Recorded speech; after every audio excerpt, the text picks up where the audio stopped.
now we'll just move into like sort of a discussion between the any of the four people. If they have any questions or they want to address any points that were made by any of the other panelists, you're free to do that now. Yeah, I mean, I think I have a question for Josh because we're talking about like the depth of the batting lineup, right?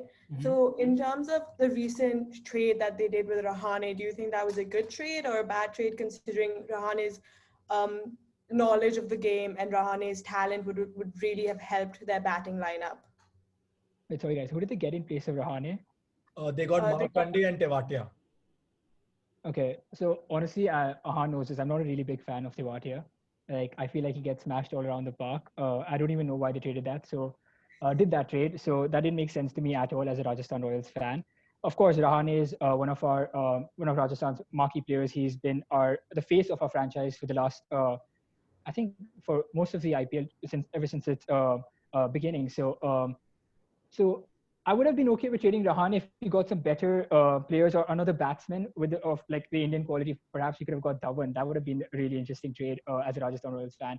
But with the trade that happened, I'm not really happy with as a Rajasthan Royals fan. And but the thing is, like, if you look at Rahane, like, he's not the biggest hitters of the ball, and in some ways he did slow down our batting lineup because he did open. He went one down last season, but he didn't get us off to the the greatest of starts. And I feel like in a way the entire batting lineup also like then started batting around him, and he was like the anchor.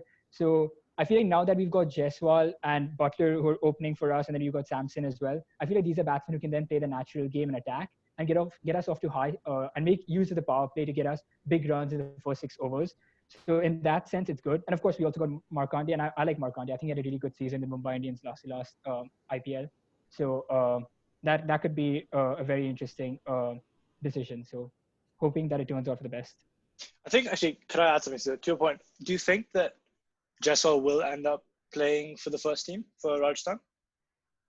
100%, because I feel like if Jaiswal doesn't play, then the only other options are Manan Vora. And I feel like even though Manan Vora has a lot of IPL experience, he still has improvement. As I mentioned earlier, he's an average of 20, which I feel like then they'd rather just give a chance to Yashasvi Jaiswal to prove himself. And he was the best batsman in the Under-19 World Cup tournament, not just for India, but for every other, the entire tournament. So it could be, I feel like they would start him, but then again, it's like he doesn't have experience at the top level. He doesn't have experience in the IPL. So it could be a hit or a miss.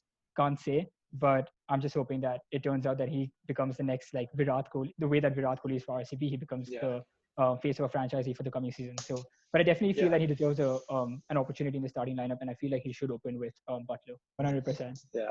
I feel like another thing that Jaiswal adds is he's also a part-time bowler, and he did take wickets in the Under-19 World Cup tournament. So that makes another case for him to be in the starting 11. So that like, because we have like 5 bowlers at the moment, because you have Markande, Unadkat, Gopal, Archer, and then Stokes.